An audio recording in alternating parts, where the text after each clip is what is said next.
started. Thank you so much for coming out this afternoon for the final Humanities Center play event of our 2018-2019 academic year. And this is a great one. We've got our visiting scholar, Oenone Kubie, who is going to be speaking today. And I'm going to give you a list of her achievements to prime for the talk you're about to hear. So Oenone is our visiting research fellow for 2019, but she's also the 2018-2019 postdoctoral research fellow at the Rothermere American Institute at the University of Oxford. She received her BA from the University of Durham in 2013, her master's from the University of Oxford in 2014, and her doctorate in history from the University of Oxford in 2018. Her research has been generously supported by a variety of associations, including the UK Arts and Humanities Research Council, the Rockefeller Archive Center, the University of Chicago, British Association of American Studies, British American 19th Century Historians, Historians of the 20th Century United States, the Urban History Group, the Rothermere American Institute, and Brasenose College, Oxford. So she's already for tenure here at Texas Tech. She's going to be speaking today from her broader research project, which is a study of children in the United States in the Progressive Era. And she uses Chicago as a case study, and this is work that she's developing, revising into a book entitled The Swarm, Children in Chicago, 1890 to 1939. And before she takes the stage, I just want to say, too, she has been a great addition to our academic community here at Tech this year. We've been overwhelmed by how great she is, and we're actually not ready to let her go. Alice and I were talking today. We refuse to let her leave the country and leave the university. She's been at many of our events, and she offers very generous and incisive feedback to research presentations. She's been at dinners. She's been a wonderful addition to our community. So please help me welcome Oenone, who's going to speak with us about children. The title of the talk is All Play and No Work, Children on the Stage in the United States, 1870s to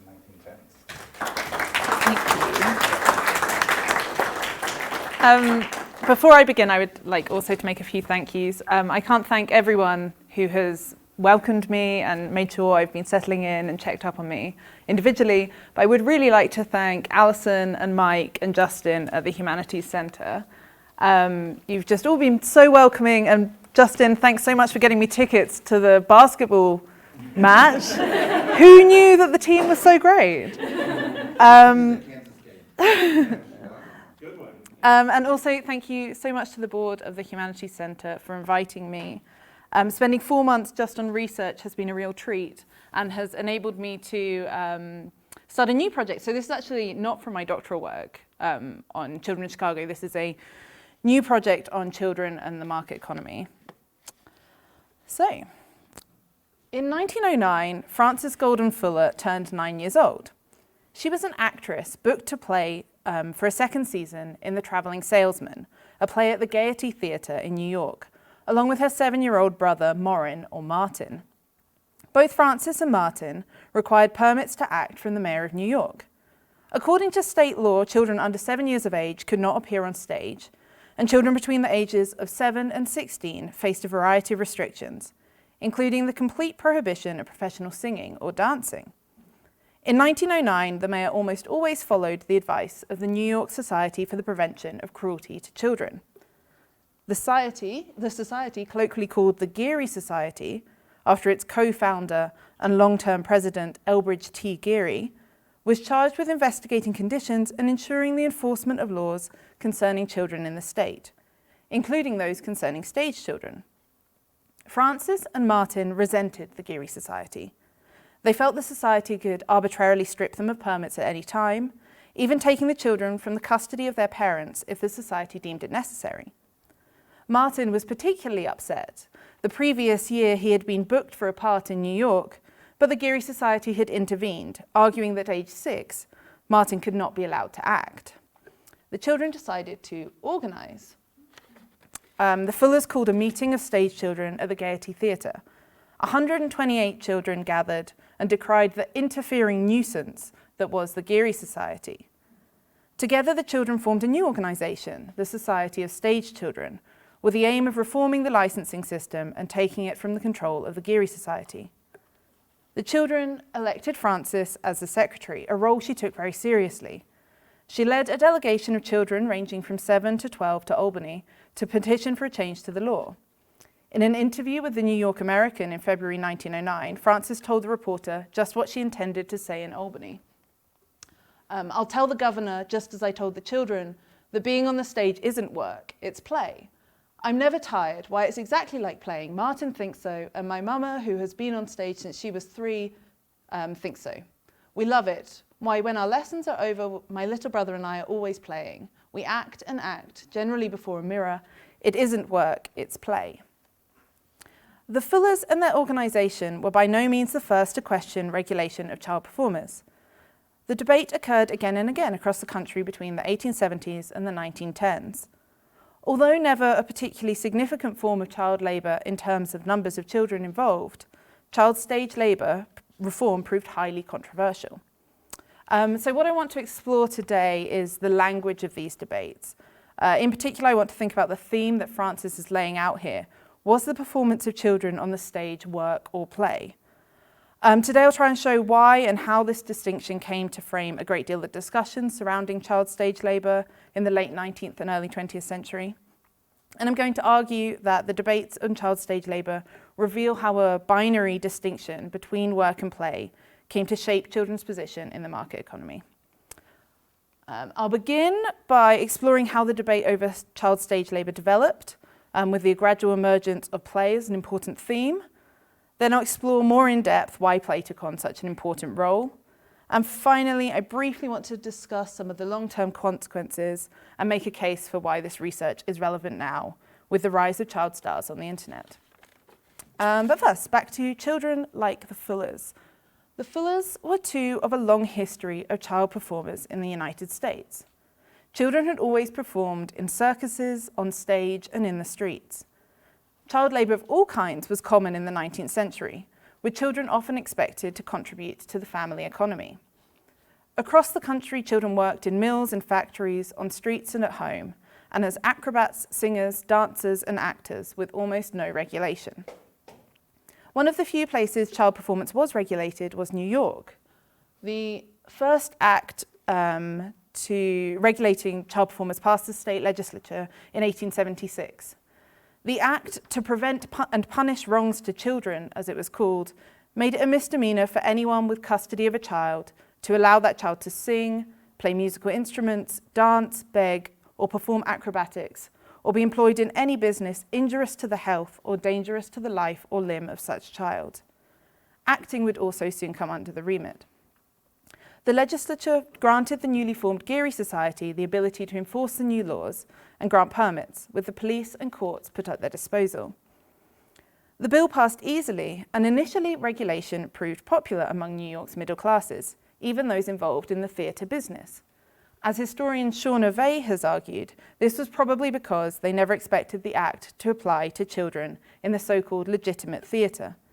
Instead, the act seemed aimed at children who performed in vaudeville, acrobats, and immigrant children caught up in the exploitative padrone system. In the 1870s, at least, the Geary Society enjoyed a great deal of support. In the 1880s, this began to change. Although it comprised a small fraction of the work of the society, preventing child stage labour soon became the most controversial and notorious aspect of the Geary Society's work. And the controversy began with the juvenile operetta craze of the 1880s. These touring opera companies were made up entirely of children, usually performing Gilbert and Sullivan plays. When a Boston miniature pinafore company attempted to come to New York, Geary intervened. The papers got hold of the case, and for the first time, the society received a great deal of negative press, depicting it, and Geary himself in particular, as interfering Puritans just out for fame. The miniature pinafore controversy was just the beginning. Again and again, the Geary Society appeared in newspapers for stopping the performance of some infant prodigy or another. The Geary Society did have supporters, however, and many of the children whose work they stopped had suffered cruelty, neglect, and exploitation. The disagreements over the Geary Society's interference in child stage labour grew through the 1880s and came to a head in 1892 with the case of Mildred Ewer, stage name La Regloncita. In 1892, 7-year-old Mildred was engaged to perform a short dance in King Calico at the Broadway Theatre in New York. The Geary Society intervened, but the Ewers appealed to the former judge A.J. Dittenhofer, who decided to take on the case and test the constitutionality of the act regarding stage children before New York's Supreme Court. And this was to be the first test of the act's constitutionality. Dittenhofer made the following argument. Firstly, that it was absurd to contend that work was hazardous to the child's health or morals, and secondly, that it was unconstitutional to stop children from making contracts and to deprive parents of their rights to earnings in their children. Accused by the Geary Society of pandering to theatrical advertisements, the New York papers took up the case of Mildred Ewer. In articles defending stage children, the papers questioned why Geary should care so much about work on the stage when children could work in factories or sweatshops or selling goods upon the street without interference. Several articles noted that Mildred was a happy child who liked to dance, but this point played a minor role in the debates and was largely used to support the case that Mildred had not been harmed by her stage work. The arguments boiled down to the idea that the Geary Society was unreasonable for stopping children working in cases with no cruelty or danger. The Geary Society fervently disagreed. Their argument rested on the ability to demonstrate how hazardous work upon the stage actually was. They noted recent research stressing the importance of sleep to children or the chills caused by performing in revealing costumes. Thus, on both sides of La Réglencite's case, few questioned that performance was work. The crux of the argument lay in determining which forms of labor children should be allowed to do, and to what extent the state had a right to intervene between a parent and child. The question of play hardly appeared at all. The judge eventually found for the Geary Society, and Mildred was forced to stop performing in New York, and she went on tour around the States. So as Mildred Ewer danced her way around America in the 1890s, the question of child labor, not just stage labor, was coming under increasing scrutiny across the nation. Several states, such as Illinois and Massachusetts, began passing child labor laws, which outlawed child labor in workplaces such as factories, workshops, and mines. And some of these early factory laws included theatres and other entertainment spaces. The debate surrounding child labor was changing. For the first time, all child labor, not just dangerous or demoralizing labor, was coming under organized, sustained attack from cross-class alliances drawn from labor unions who had opposed child labor for a long time for driving down adult wages, and from middle-class progressive reformers who believed children needed sheltering from the adult world of work in order to develop into future citizens. In 1904, the first nationwide group aimed at eliminating child labor was formed, the National Child Labor Committee, or NCLC. They ran a substantial PR campaign to educate the public on the prevalence and horrors of child labor. So these pictures, sorry if they're a bit faded on this screen, but they're taken by Lewis Hine, who they hired as a social documentary photographer. He traveled across the country and took photos of child laborers in factories. So we've got a cigar factory, a garment making workshop, a glass factory, mills, and mines. And he also took a lot of pictures of children on the streets. These pictures were published, used in lectures and in exhibitions, and they educated a wide audience on the issue of child labor. And child labor reforms began gaining large popularity. So with these broader changes in American society's view on child labor at the turn of the 20th century, the debate surrounding children who worked on the stage shifted. While in the earlier period, stage labor proponents had sought to defend the right to children to work, now they sought to redefine stage labor as anything other than work. Over the next decade, the debate over stage children would be rehashed again and again across the country. The most famous test case came between 1909 and 1912, not in New York, but rather Louisiana. Louisiana had passed a fairly strict child labor law in 1908. Similar to those in Illinois or Massachusetts, it had outlawed the employment of any child under the age of 14 in a variety of places, including theatres, concert halls, or in and about any place of amusement where intoxicating liquors may be made or sold. Somewhat understandably, the New Orleans theatre interests disliked the new law. Several managers, including Lou Rose, the manager of the Greenwell Theatre, continued using child performers. In 1909, Jean Gordon, the factory inspector of New Orleans, charged Rose with violating the labour law. Rose had employed 2 children, 11-year-old Rosemary Shields and her 14-year-old brother, Joseph Shields, to perform in a vaudeville sketch at his theatre. Rather than simply paying the fine or taking the children from the stage, Rose decided to test the law in court. As in La Regloncita's case, the defenders of stage labour questioned the constitutionality of child labour laws in general, this time arguing that the 14th Amendment guaranteed liberty of contract. Once again, the Supreme Court determined that the state had a right to prevent child labour. Rose's team had a novel suggestion, however. Unlike in the earlier cases, Rose argued that acting, dancing, or singing on the stage of a theatre was not labour or work. The court thus set about to find a workable definition of labour. Using Webster's dictionary, the court defined the verb to work as to exert oneself for a purpose, to put forth effort for the attainment of an object, to be engaged in the performance of a task, duty, or the like. In the opinion of the court, it goes without saying that acting or performing on the stage necessitates both physical and mental toil. And in our opinion, the lawmaker intended to prohibit the employment of children in theatres. The Louisiana Child Labour Committee had won. The court ruled that the state could outlaw child labour, and importantly, that stage labour was work. Although the case closed there, the issue of child labour on the stages of New Orleans did not. By no means cowed by the Lou Rose case, theatre managers in the city continued to use child performers. Child performers clearly proved valuable to theatres, as managers often chose to plead not guilty while the show ran, then change their plea and pay fines after the show finished, rather than the simpler and cheaper action of doing without child actors, dancers, and acrobats. Meanwhile, the Louisiana controversy was attracting national attention.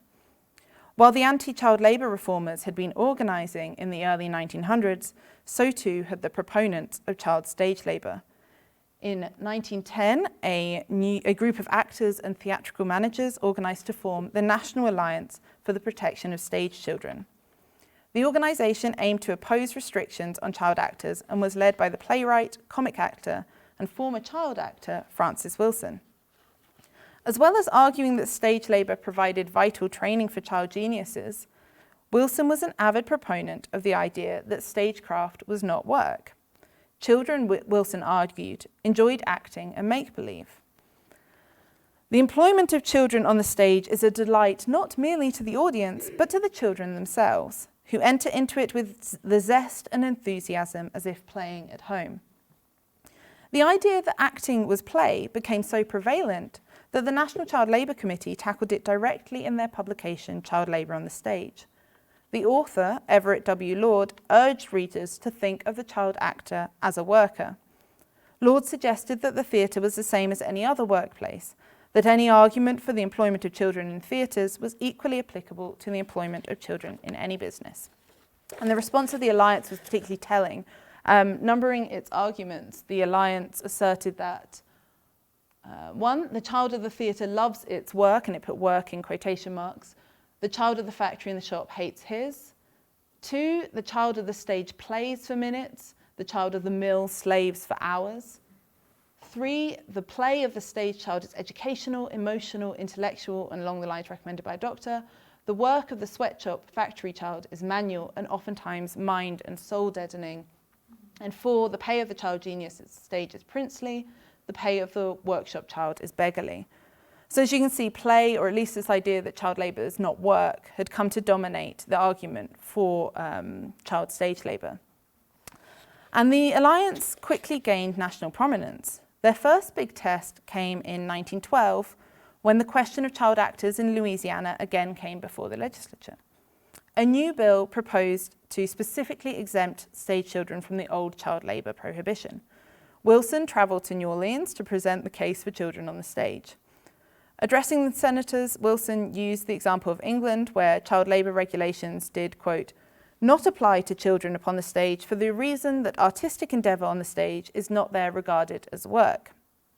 The new bill passed by 27-10, and while Wilson and the Alliance celebrated, child labour reformers mourned. The passage of the bill marked the first backward step in child labour legislation. By this time, the defence of child stage labour as play was coming up across the country in court cases, newspaper articles and pamphlets.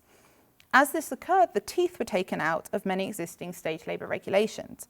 In Chicago, a case came to the child labour court concerning a boy violinist whose manager told the court he brought in at least $1,200 a night in profits, but the manager argued that the boy did not work, his work is play. The justice disagreed and ruled that the boy was a worker, but called for a change in the law and fined the manager just $5 in costs. Back in New York, the Fuller's petition was not successful. The right to advise on permits stayed within the remit of the Geary Society, and the children of the stage remained included in the old factory labour laws. But it's worth noting that from 1910, the mayoral office frequently ignored the Geary Society recommendations, and the permit system lost a lot of its force. Proponents of stage labour, rather than child labour activists, started pointing to New York as system as a model. So by the 1910s, you've got both sides agreeing that children shouldn't work, but the debate has shifted to whether performance actually counted as work. So in the next half of the talk, I want to consider why the language of play was so successful. It was fairly unique to the defence of child stage labour, which was also the only area of child labour with these backward steps, this deregulation in the progressive era. So play had not always held such a valued role in American society. Suspicion of idleness and faith in the work ethic, even for children, had characterised much of American history. Over the course of the 19th century, however, recreation played an increasingly important role in American life, especially as workplace discipline in the 19th century began barring leisure activities that had formerly been allowed in workplaces like drinking. The drive for leisure time came from all sections of society, and to meet the swelling demand, commercial recreation expanded rapidly. In the late 19th century, a burgeoning play movement swept across the country, in part as a response to this unruly commercial recreation of immigrant, working-class, urban dwellers. The play movement consisted of such organisations as the Playground Association of America, organised recreation clubs, and settlement houses. It sought to provide urban dwellers with organised, supervised, and supposedly suitable recreation spaces, and the particular targets were children. The play movement was closely linked to a new child development science that held play as crucial to child development. Particularly influential was recapitulation theory, advanced most famously by G. Stanley Hall. This theory argued that without proper play opportunities, children could never withstand the pressures of modern society. It was really highly racialized. In recapitulation theory, children needed to pass through stages of evolution of their race in order to achieve the most civilized state possible for their race. As Walter S. Ufford wrote, "It is in and by means of its play that the child," and we're supposed to understand that as the white child, "develops from the young savage into a wild barbarian and finally becomes a civilized human being." Only white children, and mainly boys in G. Stanley Hall's model, could pass through the primitive stages to achieve civilized manhood. By the early 20th century, many middle-class American adults had come to see play as perhaps the most crucial element in child development. And this new play movement was closely related to the anti-child labour movement. Advocates argued that play was the work of childhood, and as child labour activist Everett W. Lord wrote in a piece entitled "The Playground, a Necessary Accompaniment to Child Labour Restriction," "All work and no play, we have found, does verily make Jack a dull boy, and holds out slight prospect that he will become a useful man. Childhood is playtime. The strong body and the vigorous mind of the man are the outgrowth of the rational and healthful play of the child." Child savers increasingly wrote of the right of a child to play, and anti-child labour reformers increasingly argued that child labour robbed children of their rightful inheritance of play. Thus, by the time the debates surrounding child stage labour were again coming to a head in the 1910s, Americans increasingly held work in opposition to play. This was true among working class unions pushing for 8-hour workdays, in progressive era scientific knowledge, and in the interconnected campaigns for play and against child labour. And this binary view of work and play aided the anti-child labour cause when it came to child labour in mills and factories. So through the dissemination of Lewis Hind's child labour photographs alongside explanatory text, the National Child Labour Committee trained audiences to think of the labouring child as one dressed in rags, looking sullen and unhealthy, and often wistfully staring outside, unable to play. They also explicitly asked middle-class parents to compare the image of the labouring child with their ideas of their own child playing at home. So I hope you can see this. I've got it a bit bigger. So here you have a middle-class child playing with a toy with the mother. This is compared to home work, which is like child labour in the home. The stage child was a far different case. So in the theatre, the moment of production and consumption overlapped. Audiences consumed the image of the labouring child directly. So even those audience members sympathetic to child labour concerns had been trained well to know what a child labourer looked like, and these children did not fit. So here we have a famous Lewis Hind photo of a girl in a mill compared to one of the most famous child stars of the era, Mary Pickford. The NCLC themselves lamented that the audience sees the child on the stage happy, smiling, apparently itself enjoying the exhibition of its childish graces. Everett Lord agreed, writing, "To the spectator, the part of a child in a play seldom suggests much of toil. To audiences, a working child wistfully wished for a break from toil. In contrast, stage children seemed happy, smiling, and enjoying themselves, signifiers of play, not work." Furthermore, newspaper articles defending children on the stage often published images of child stars looking healthy and happy next to their text, a stark contrast to the child labourers whose pictures accompanied publications on mill or factory work. Far from signifying work, depictions of children on the stage fit images of playing children in middle-class imagination. By the turn of the 20th century, children were seen as inherent players, with imagination and the make-believe as natural parts of children's play lives. In fact, many middle-class adults felt nostalgia and regret for the supposedly lost make-believe worlds of childhood. Consider, for example, the cross-generational popularity of J.M. Barrie's 1904 play, Peter Pan, where the imaginative world that's accessible only to children is lost as the child grows up. Stage labour proponents asked the public to connect stage work with the dramatic play of non-professional children, with such questions as, why, what boy doesn't like to show off, and what girl doesn't like to wear a pretty dress and foil a villain? And generalisations such as, all little children, even waifs in the gutter, think in the language and symbols of fairyland. Comparing children's work on the stage to children's play at home was so successful that stage labour defenders contended, somewhat disingenuously, that child labour opponents, in seeking to an end to the child playing on the stage, might stop a child playing at home. As William Fullerton wrote concerning the juvenile operetta craze, "The legislature does not possess all power. May it restrain the song of a child upon its mother's knee? If it possesses the power to restrain dancing, it may invade your own household and make what is going on there the subject of inquiry, and send detectives there to inquire into the innocent plays of your children." To add fuel to the fire, in pro-stage labour articles, newspapers reported children arrested for dancing for joy on the street or singing along in theatres. To complicate matters further, many child labour reformers also believed that children benefited from dramatic play. Some playground advocates argued that theatrical work should form part of the playground agenda, and amateur children's theatre could be a place for fostering future professional talent. Settlement houses too encouraged children's drama.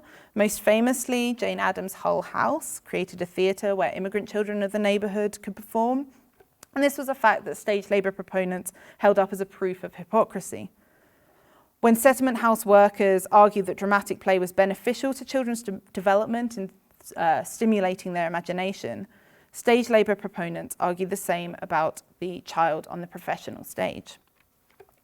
So stage labour opponents desperately tried to demonstrate that all was not as it seemed to theatrical audiences. So these are two photos, they're not particularly clear. I found the Geary Society collected clippings about stage labour. So this one's entitled Night, and this is what the audience at the theatre would see. So you've got two girls, they're well dressed, they look happy. It's this magical fairyland that children are supposed to inherently like.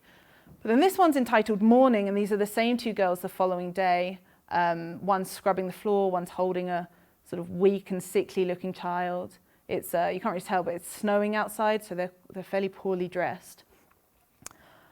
So these images together, they're quite clear. Audiences may think of the child on the stage as happy and well cared for, but it's part of the illusion of the theatre. In reality, the pictures say the stage child resembles the image of the working child with which the middle-class audiences would be more familiar.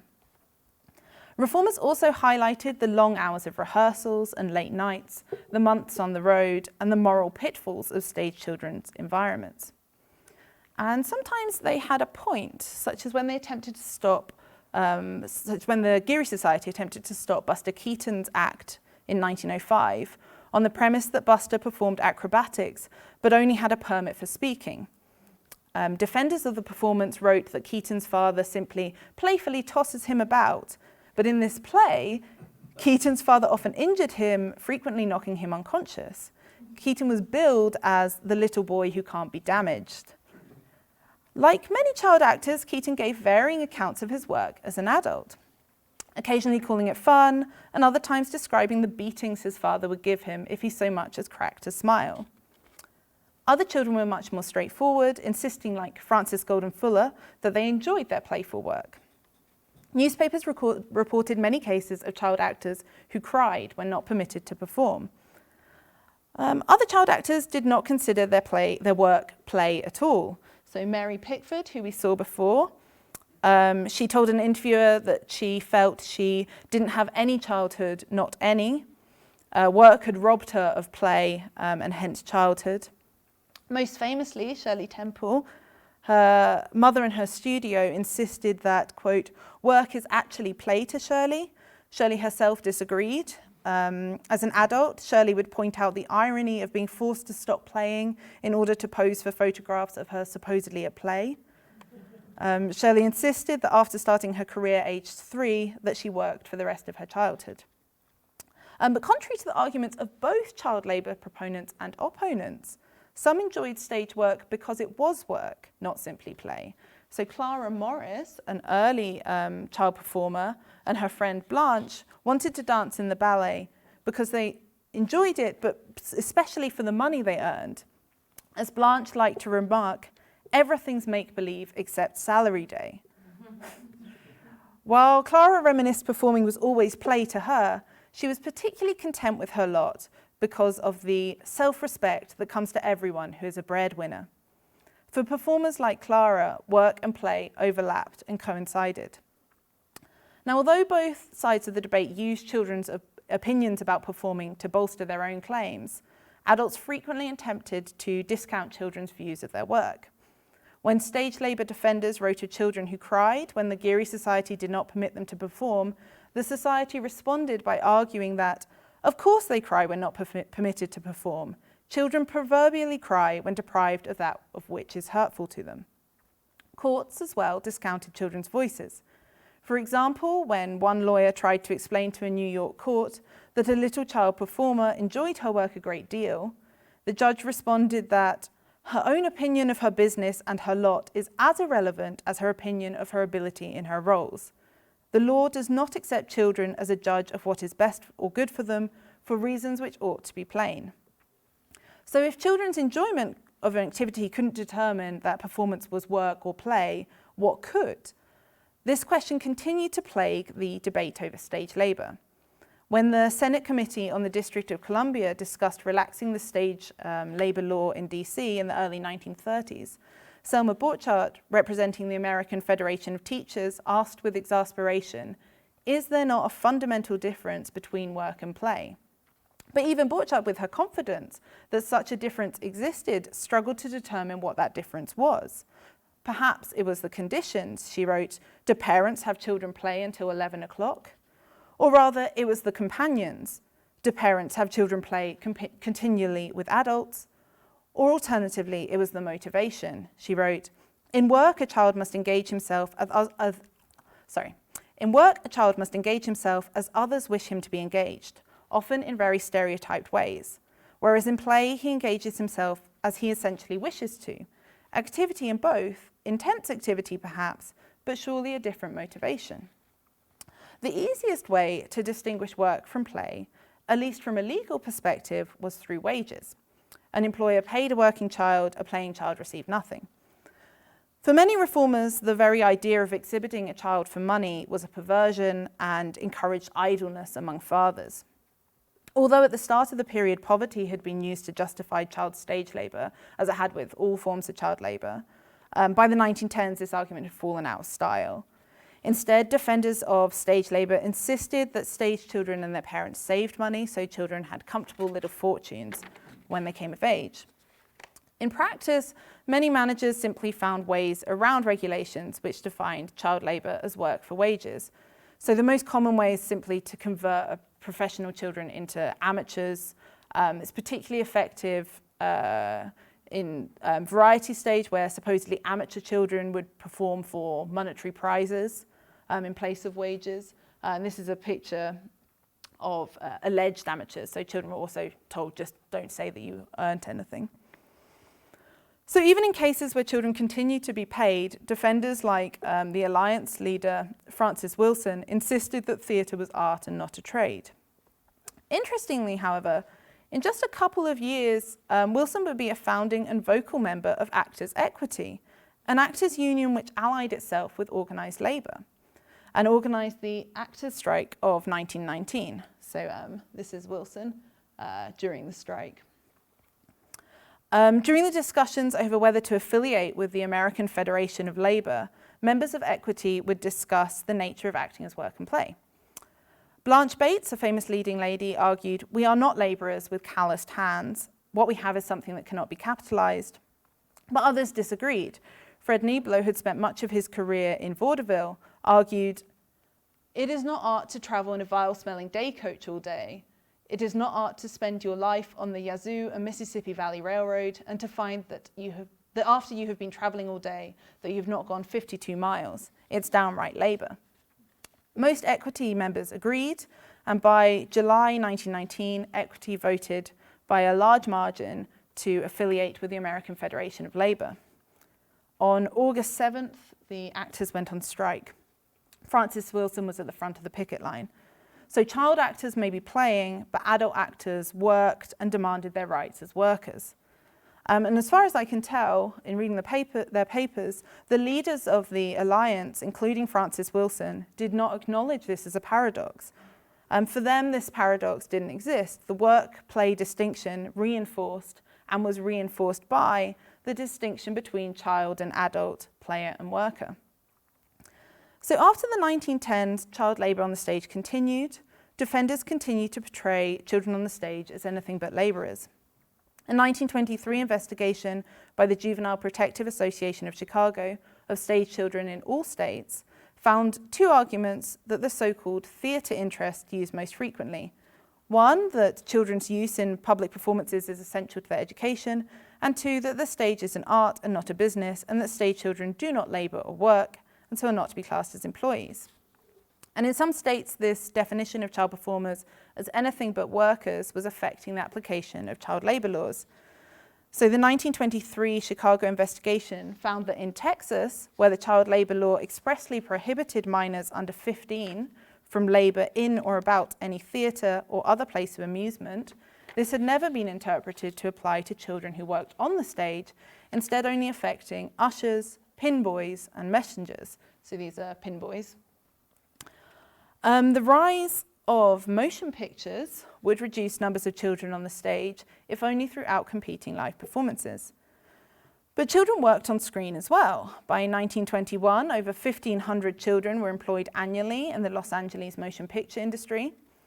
And state law required these children to receive adequate education, limited the hours they could work. And after 1939, it required a portion of the earnings of a child employed on stage or screen to be safeguarded until the child came of age. When Congress finally managed to pass a lasting federal child labour law as part of the Fair Labour Standards Act of 1938, it exempted children working for parents or guardians, children who worked in agriculture, and children who worked in the motion picture and theatrical industries. So why should you care about this history? Well, firstly, as sociologist Viviana Zelitzer argued, I think it shows how cultural concerns have shaped the economy. Secondly, I think the story of child stage labour reveals a growing need to distinguish between work and play at the turn of the 20th century that did not reflect actual experiences, but shaped both the economy and scholarship ever since, and also reinforced other distinctions between children and adults and activities seen as productive, non-productive, serious and non-serious. And finally, I think it has a great deal of contemporary relevance. So although society has remained uncomfortable with the idea of child performers, even as they are consumed on a large scale, since the rise of the internet, we are again at a juncture of how we treat child performers. So images and videos of children are all over the internet. So these are 3 family vlogs from YouTube. And you can see like this one got 8.2 million views in 14 hours. On YouTube in particular, children appear in very successful videos. There's a couple more. These ones specifically are children playing. The accounts tend to be run by their parents, who can earn huge amounts of money. So Forbes named 7-year-old Ryan from Ryan Toys Review as the highest paid YouTuber in 2018 of all YouTubers. Last year, he earned an estimated $22 million. So when I looked this up, this was a week or so ago now, he had close to 19 million subscribers and 28 billion views. On average, Ryan Toys Reviews uploads a 10-minute video, each featuring Ryan every day. His parents say they'll keep doing videos as long as they remain a source of fun. In a statement very reminiscent of the child stage labour defenders of the early 20th century, Ryan's mother, who has quit her job to run the account full-time, says, "You can tell if kids don't want to be in the video. You can tell by watching them, so it's very important that the kids actually want to be in the video." But several recent scandals belie this statement. At the most extreme was the recent case of the YouTube channel Fantastic Adventures. The channel, which had 800,000 subscribers, was run by an Arizona woman, Michelle Hackney, who earned a minimum of $100,000 annually from weekly videos of her children aged 3 to 15. In March this year, Hackney was charged with child abuse. Among the many serious allegations against Hackney were charges that she tortured her children, starved them, and locked them in a closet if they didn't perform in the scripted videos. This is, of course, an extreme example. But even in innocuous cases, child performers online often lack even the scant protections afforded children who work on stage or screen. Children on YouTube or Instagram, Instagram's another big one. So here you've got 2 million views of this video, 900,000 followers of this family account, this 2-year-old with 4.8 million followers. These children aren't employees, but they are monetized and hugely profitable. They don't work in theatres or studios where oversight is more formalized, but often perform in their home for their own parents. This is a little girl who has 2.1 million followers. And the majority of the images of children we see are playing and happy and really cute. But like audiences in the early 20th century, we are trained to think of child labourers in one way, typically a poor child of colour in sweatshops in the developing world. I suggest that we need to reconsider who a child worker is. Does it include monetised children online? Does it include child athletes? Does it include beauty contestants or kids who star at the rodeo? I want to finish today by making the case not that we need to remove children from YouTube and Instagram or make individuals feel guilty about sharing images of children online, But I do want to make the case that we ask ourselves again, is this work all play, or is this work and play? Who benefits from images of children online, and how can or should we regulate the online stage? Thank you.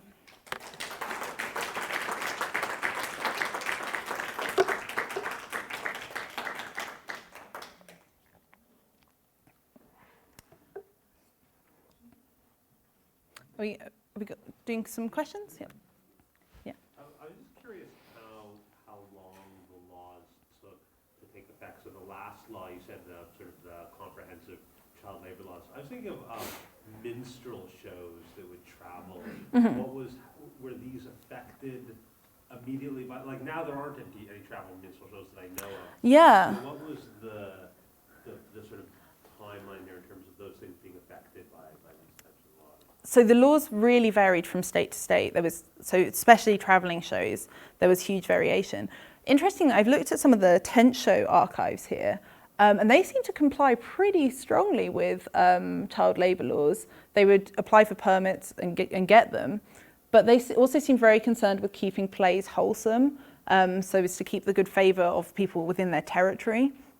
So I wonder whether small rural travelling shows were actually held more accountable to child labour laws, which I was very surprised at when I went into them. I would have thought the opposite. Yeah. Yeah.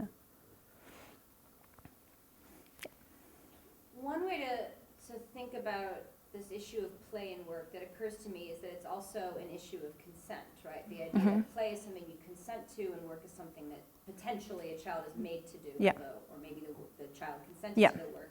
And this time period is also the time period when age of consent Yeah. laws went from like 10 to 16. I just looked this up on Wikipedia. Yeah. But it went from 1920, most states were at 16, Yeah. which is not far from or where we are in a lot of states today, versus 10, or Delaware, which was 7, by the way. Sorry about that. So was there any crossing of discussions about child consent, which were heavily gendered, and discussions about child labor, which based on your presentation were not heavily gendered? So discussion about child labour were heavily gendered. I just Okay. didn't discuss it much here. Stage labour is surprisingly less gendered than other forms of child labour. But the idea that children should be able to decide for themselves whether they could work was really highly gendered, particularly with street labour. So reformers found it really difficult to regulate street labour of boys because they were seen as like masculine little go-getters, whereas for girls it was really easy. To do with like age of consent laws, there was perhaps the most powerful argument throughout this period about like the demoralizing environment of the stage was to do with girls who were stage struck and who were seduced. So the language there kind of corresponded to this age of consent. The pictures Change. also look like white slavery pictures too, right? Yeah, Like you yeah. just put a little bit, make the child a little bit older, and they're in tatters and in rags, and I guess in a brothel. Yeah, so the whites, the padrone ones, they were all I have too many slides. The padrone ones were discussed alongside white slavery. It's kind of blurry, but you've got like this child here being beaten, and he's got a violin here. Interestingly though, it was that was not so gendered. Padrone system was boys and girls, unlike the white slavery for prostitution cases. So I have a lot of anxiety about the way that technology is perhaps outpacing or one step ahead of law. Mhm. And one of the questions you proposed at the end was who does benefit from children Mhm. on YouTube, Instagram. So I was wondering who you think benefits from it, other than the parents, I imagine. Other than the parents, I guess the websites. I mean, they get a lot of traffic. The main consumers tend to be children of, like especially Ryan's Toys reviews, that's supposedly huge among children. Apart from who benefits, I guess the kids benefit. I'm sure Ryan would say he benefits. He gets to play with a new toy every single day. But it's, yeah, There's a video every day. he has a 10-minute video every single day. Yeah. But I don't know. I mean, historians are good at raising questions, not answering them. I think to respond to that, I mean, it occurs to me that so for a platform like YouTube, Mhm. the popularity of, oh, it's just a kid playing with toys or what have you, is a good sort of cover for YouTube in general, right? Like for all of the labor that goes into it, by all sorts of people in all sorts of ways, to present it as just kind of a fun recreational activity, right? Yeah. Yeah, and so, Oh, yeah. it kind of it's convenient for YouTube, right, in terms of its general rhetorical framework. Yeah. Yeah. Yeah, so I reckon. we had the paper at the conference from Alison, I can't remember her surname, about figure skating, and someone asked her whether as that was defined as play when she was a child, but she was working 60 hours a week, whether she thought that had affected how protected she was. And she suggested that play, it being defined as play rather than work, minimized allegations of abuse, same within child gymnastics scandals. So I imagine it's very similar for YouTube to using the language of play to minimize laborers' concerns. I'm just curious how many child stars who transitioned into adulthood, like Mary Pickford, Shirley Temple, actually did kind of,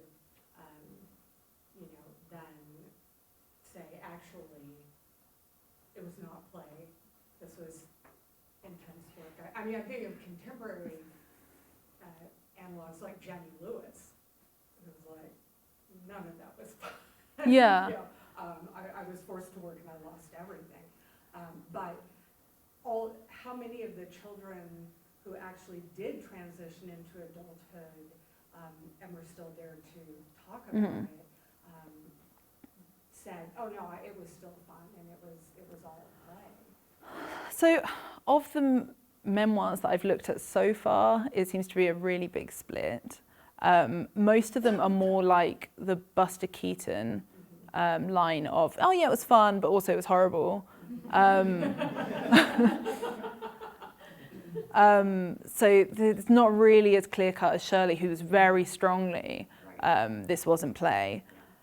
I don't know where else I was going to go with that. There was something else I was going to say. Oh, with but both child labour advocates and defenders actively sought out former child stars. It would make sense, Yeah. right? And it seems like the notion that it's all play until salary day, but who owns your salary? So Prior to all these protections. yeah. So Clara was particularly happy because she could give it to her mother, who was working as a seamstress and ruining her eyesight. But yeah, so before Jackie Coogan, he was obviously not happy that his parents basically stole all of his earnings, and that's why you had the regulation. But interestingly, a lot of the child stars, we have no idea who they are. Mildred Ewer, wherever she is, I can't. I have been unable to find her so far. I mean, granted, I haven't looked that closely, but she's definitely wasn't an actress. After 1894, she appeared in one very early film of her dancing, and then seems to have disappeared, potentially just stopped dancing. So there's unknown numbers of children who weren't stars, or were stars. She was one of the biggest stars in 1892, but we just have no idea what happened to them. It's kind of fascinating. You wonder how much of that was propaganda and how much of that was, actually, it was really enjoyable. Yeah. But I would say that, so my earlier work was on children who worked on the street, and a lot of the boys who reminisced on that, so got a collection of 100 boys, reminisced on working on the street, and most of them really enjoyed it, because it was work and play. So I think, I don't want to say because it was work, these children couldn't have enjoyed themselves. First, I just wanted to ask, so you're focused on the time period that pictures started developing and really being used. And how much of that do you think is coincidental, or how much of that do you think is that, like, as pictures developed and so many arguments were made dependent on pictures, that it contributed to this further debate of play versus work? Yeah. And then I had the idea, like, could that cross compare with the development of internet as a technology these days? Yeah, so the child labour reformers were very adamant that photographs had changed reform. Lewis Hine, whose photos were kind of celebrated as really emotionally affecting audiences. No one really cared before they saw, according to child labour reformers, no one cared before they saw Lewis Hine's photographs. And, you know, it's probably slightly overblown. Ideas about childhood were changing along with this technology, but for the first time you had technology where he could just go into a workplace and take a quick shot before anyone noticed, or even like take a shot in a mine. That's like such radical technology. And then of course you have, in the period I'm looking at as well, you have the rise of motion pictures where, although you had child stars before, now everyone's looking at the same child stars, and these children receive like such a level of fame that they didn't have before. And that again, I think, affects this debate. You get more people concerned with fame and children and how that will affect them. Yeah, when I think about this, I think a bit about the period, late 19th, early 20th centuries. I think about the broader sort of industrial sort of rationalization and organization of work, and how you know, you got this shift from this broader sort of apprenticeship system to a much more industrialized system. And I'm just thinking about sort of the way in which work is changing dramatically, and how these new ideas about work and what work means. Yeah. It's regulated. It's a very rigid time frame. You know, all these things we think about in terms of work and how that differs from all these other types of activity we're talking about. Yeah. And if there's any connection there. Yeah, definitely. So especially in the earlier part of the period, the arguments that stage work isn't dangerous are often framed around the fact that it's like an apprenticeship. So they do use the language of apprenticeship, whereas the mill child is seen as like a drone. It's too regulated. They often lose the ability to play, according to child labour reformers, whereas the apprentice child wouldn't. And that's also why, so agriculture, child labour in agriculture, or I kind of think about sports to a certain extent. Yeah, sports is interesting because they're only really becoming big in this period. There is a big, this is completely off topic, but there's a big pushback against football, which is really interesting because it's seen as both too militaristic and far too dangerous. Which, that doesn't really answer your question. It's interesting.